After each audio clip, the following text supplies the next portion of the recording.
Hello everyone. अब हमारे पास दो ही टॉपिक बचे हुए थे। ये जो भारत के संविधान का जो हम ऐतिहासिक सफर पढ़ रहे थे, मतलब कहाँ से स्टार्ट हुआ था, तो उसमें हमारे दो बचे हुए थे। एक तो कैबिनेट मिशन 1946 और भारतीय स्वतंत्रता अधिनियम 1947। ठीक है, तो सबसे पहले तो हम देख लेते हैं कैबिनेट मिशन 1946। जैसा कि हमको पता है कैबिनेट मिशन जो है वह 1946 में भारत आया था। ठीक है, अब क्या हुआ था कि ब्रिटेन में सन 1945 में चुनाव हुए थे, तो उसमें लेबर पार्टी के सर क्लीमेंट एटली जो थे वह विजयी हुए थे और वह प्रधानमंत्री बने थे। ठीक है, कौन प्रधानमंत्री बना था? सर क्लीमेंट एटली। 1945 में जो ब्रिटेन में चुनाव हुए थे उसमें यह लेबर पार्टी के थे। फिर उसके बाद यह जो कैबिनेट मिशन जो भेजा गया था, इसका प्रमुख उद्देश्य क्या था? इसका प्रमुख उद्देश्य ये था कि भारत को एक संघ बनाने और वहां पर होने वाले विभाजन के बीच में समझौता करने के उद्देश्य से इसको भेजा गया था, कैबिनेट मिशन 1946। ठीक है, लेकिन इस पर सहमति नहीं बन पाई थी। ना तो मुस्लिम लीग ने इसको स्वीकार किया था और ना ही कांग्रेस ने इसको स्वीकार किया था, मतलब दोनों ही लोग इससे एग्री नहीं कर रहे थे। ठीक है, तो इसलिए इस पर सहमति नहीं बन पाई थी। अब इसके अंदर क्या क्या प्रावधान थे वहां हम देख लेते हैं। तो सबसे पहले तो क्या था कि जो इसका प्रमुख उद्देश्य था वह था शांतिपूर्ण तरीके से सत्ता का हस्तांतरण कर देना। ठीक है, सत्ता को हस्तांतरण करना था, भारत को एक स्वतंत्र राज्य घोषित करना था, तो यह शांतिपूर्ण तरीके से हो जाए, इस उद्देश्य से यह कैबिनेट मिशन आया था। ठीक है, अब इसके बाद फिर क्या था? संवैधानिक मामलों के समाधान के लिए मार्च 1946 को, कब आया था? मार्च 1946 को। क्या उद्देश्य था? शांतिपूर्ण तरीके से सत्ता का हस्तांतरण और संवैधानिक मामलों के समाधान के लिए यह मार्च 1946 को एक 3 सदस्यीय मिशन जो था वह भारत आया था। इसमें 3 सदस्य थे। कौन कौन थे इसमें 3 सदस्य? ये हमको याद रखना है, प्रीलिम्स में पूछा जाता है कि इनमें से कौन कैबिनेट मिशन का हिस्सा नहीं था, कौन सदस्य नहीं था। तो 3 सदस्य कौन कौन से थे? एक तो सर स्टैफोर्ड क्रिप्स, ठीक है, Stafford Cripps, Lord Patrick Lawrence और एवी अलेक्जेंडर, ये 3 सदस्य थे कैबिनेट मिशन के। कौन कौन? Sir Stafford Cripps, Lord Patrick Lawrence और एवी अलेक्जेंडर। तो शांतिपूर्ण तरीके से सत्ता का हस्तांतरण और भारत को एक संवैधानिक मामलों के समाधान के लिए यह मिशन भारत आया था। कब आया था? मार्च 1946 को। ठीक है, इसमें 3 सदस्य थे। कौन कौन थे इसके सदस्य? Sir Stafford Cripps, Lord Patrick Lawrence और A V Alexander sorry, A V Alexander, ये तीनों सदस्य थे। अब इसका क्या क्या इसके अंतर्गत प्रावधान किए थे वह हम देख लेते हैं, क्योंकि आपको मीन्स में भी पूछा जा सकता है, 3 नंबर में भी आ सकता है कैबिनेट मिशन, या 5 नंबर में भी ये क्वेश्चन आ सकता है कि क्यों इस पर संतुष्टि नहीं बनी थी। ठीक है, तो हम देखते हैं इसके अंदर क्या क्या इसके प्रावधान थे। एक तो इस मिशन ने भारत में तत्काल एक अंतरिम सरकार की स्थापना एवं संविधान निर्माण के लिए एक योजना प्रस्तुत की। क्या योजना इसने प्रस्तुत की थी? कि भारत में तत्काल एक अंतरिम सरकार की स्थापना और संविधान निर्माण के लिए एक योजना प्रस्तुत की थी। ठीक है, कि भारत में संविधान बनना है और जो अंतरिम सरकार की स्थापना होनी है उसके लिए इन्होंने एक योजना प्रस्तुत की थी। किसने? कैबिनेट मिशन ने। ठीक है, अब इसके प्रस्ताव में भारत को संघ बनाने और उसका विभाजन करने के बीच समझौता लाने का प्रयत्न किया गया था। किसके बीच समझौता लाने का प्रयत्न किया गया था? भारत को संघ बनाने और उसके विभाजन करने के बीच समझौता लाने का प्रयत्न किया गया था, परंतु सहमति नहीं बनी।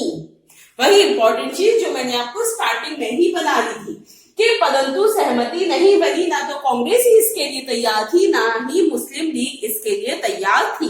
ठीक है, तो सहमति नहीं बन पाई थी। इन लोगों ने क्या किया था? भारत को संघ बनाने और उसका विभाजन करने के बीच समझौता करने का प्रयत्न किया था, लेकिन उस पर क्या हुआ था? सहमति नहीं बनी थी।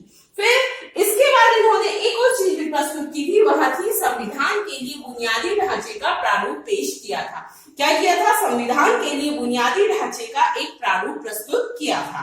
फिर और संविधान सभा के गठन के लिए भी स्पष्ट एवं ठोस प्रारूप प्रस्तुत किया था। ठीक है, जब पता है कि अब भारत को स्वतंत्र करना है तो वहां पर संविधान आदि का भी निर्माण होगा, सरकार भी बनेगी, तो उन सब के लिए इन्होंने क्या किया था, एक बुनियादी ढांचे का प्रारूप प्रस्तुत किया था। अब चूंकि जब संविधान बनना है तो उसके लिए कोई संविधान सभा का भी गठन करना पड़ेगा, तो उसके गठन के लिए भी इन्होंने एक ठोस एवं स्पष्ट प्रारूप प्रस्तुत किया था। अब इस प्रारूप के अनुसार संविधान सभा में क्या क्या होना था, तो देखो, हाल ही निर्वाचित प्रांतीय विधानसभा का प्रयोग निर्वाचक निकाय के रूप में किया जाए। किसका किया जाए, निर्वाचक निकाय के रूप में प्रयोग, हाल ही में निर्वाचित प्रांतीय विधानसभा का प्रयोग, ठीक है, एक निर्वाचित निकाय के रूप में कर दिया जाए। उसके बाद प्रत्येक प्रांत देशी रियासतों को जनसंख्या के अनुपात में सीटें दे दी जाए। जितने भी प्रांत हैं, जो देशी रियासतें हैं, उनको क्या जनसंख्या के अनुपात में सीटों का विभाजन कर दिया जाए। अब जो सीटों का विभाजन होगा वह प्रमुख 3 समुदायों में किया जाए। किन किन में, मुस्लिम, सिख और सामान्य वर्ग, ठीक है। प्रत्येक प्रांत में जो सीटें हैं वह 3 प्रमुख समुदाय में बांटी जाए, मुस्लिम, सिख और सामान्य वर्ग। ये इसके प्रमुख प्रावधान थे। तो कैबिनेट मिशन सन 1946 में भारत आया था, 3 सदस्यीय मिशन था और इसका जो उद्देश्य था वह था शांतिपूर्ण तरीके से सत्ता का हस्तांतरण और संवैधानिक मामलों के समाधान के लिए। कब आया था, मार्च 1946 में, ठीक है। अब हम देख लेते हैं भारत स्वतंत्रता अधिनियम 1947। भारत स्वतंत्रता अधिनियम 1947, तो माउंटबेटन योजना के आधार पर, ठीक है, माउंटबेटन योजना के आधार पर ब्रिटिश संसद ने भारतीय स्वतंत्रता विधेयक 18 जुलाई 1947 को पारित किया। कब किया भारतीय स्वतंत्रता विधेयक पारित, 18 जुलाई 1947 को, ठीक है। 18 जुलाई 1947 को भारतीय स्वतंत्रता विधेयक पारित किया गया। उसके बाद इस योजना को 3 जून 1947 को प्रस्तुत किया। प्रस्तुत कब किया, 3 जून 1947 को। पारित कब किया, 18 जुलाई 1947 को, ठीक है।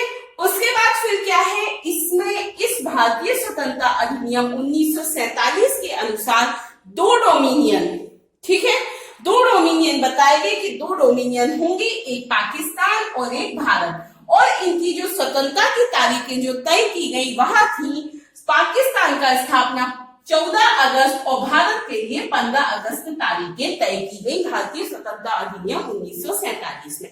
2 डोमिनियन होंगे, पाकिस्तान और भारत।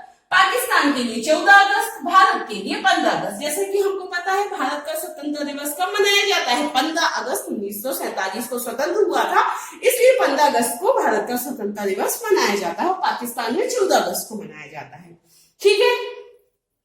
इसके बाद बंगाल और पंजाब में 2-2 प्रांत बनाने का प्रावधान किया गया, ठीक है। कितने प्रांत, 2-2 प्रांत बनाने का प्रावधान किया गया बंगाल और पंजाब में। फिर इसके बाद पूर्वी बंगाल, सिंध और असम का सिलहट जिला पाकिस्तान को दे दिए गए।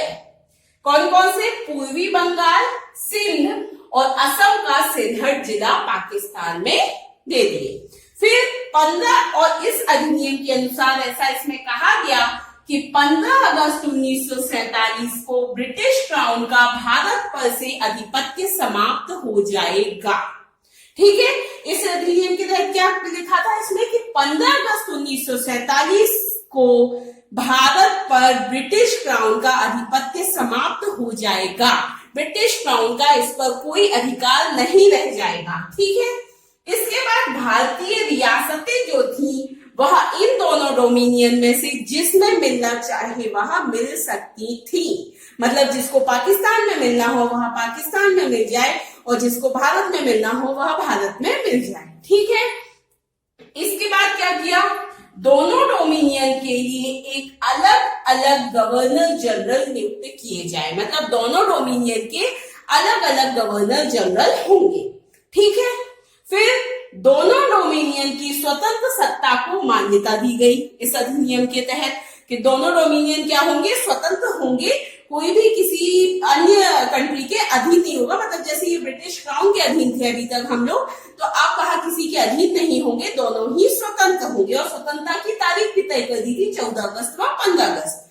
ठीक है, उसके बाद और उन्हें ब्रिटिश कॉमनवेल्थ से अलग होने का अधिकार भी दिया गया। ठीक है, तो दोनों डोमिनियन की स्वतंत्र सत्ता को मान्यता दी गई और उन्हें ब्रिटिश कॉमनवेल्थ से अलग होने का अधिकार दिया गया। फिर इसके बाद क्या था और इस संविधान में, इस अधिनियम में दोनों राज्यों को अपने लिए पृथक संविधान सभा के गठन का अधिकार दिया गया। अब दोनों राज्य क्या करेंगे, मतलब भारत और पाकिस्तान अपने लिए अलग अलग संविधान सभा का गठन करेंगे और अलग अलग संविधान बनाएंगे। मतलब दोनों लोग अपने अपने लिए संविधान बना सकते हैं, है ना। दोनों लोगों की अलग अलग संविधान सभा गठित होगी और वह उनके लिए संविधान का निर्माण करेंगे। ठीक है, फिर इसके बाद जैसा कि हमको पता है, दोनों राज्यों की सीमा निर्धारण के लिए सर रैडक्लिफ की अध्यक्षता में सीमा आयोग का गठन किया गया। रैडक्लिफ ने ही तो बनाई थी, है ना, रैडक्लिफ लाइन जो है ना, रैडक्लिफ सीमा रेखा जो है भारत पाकिस्तान के बीच। तो दोनों राज्यों की सीमा निर्धारण के लिए सर रैडक्लिफ की अध्यक्षता में सीमा आयोग का गठन किया गया। अब एक बार हम फिर से देख लेते हैं दोनों ही। कैबिनेट मिशन सन 1946 में भारत आया था, 3 सदस्यीय मिशन था। 1945 में ब्रिटेन में चुनाव हुए थे। सर क्लीमेंट एटली प्रधानमंत्री बने थे जो कि लेबर पार्टी के थे।